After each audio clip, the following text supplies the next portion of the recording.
আপনি কি জানেন ১৭ কোটি মানুষের এই দেশে এখনো দারিদ্র্য সীমার নিচে বাস করেছে প্রায় ২০% মানুষ।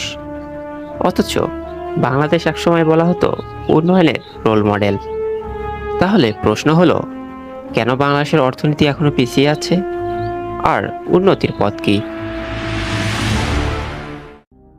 বাংলাদেশের জিডিপি $৪৬০ বিলিয়ন কাছাকাছি। বাংলাদেশের সবচেয়ে বড় রপ্তানি খাত হলো গার্মেন্টস শিল্প, যা মোট রপ্তানির ৮০%।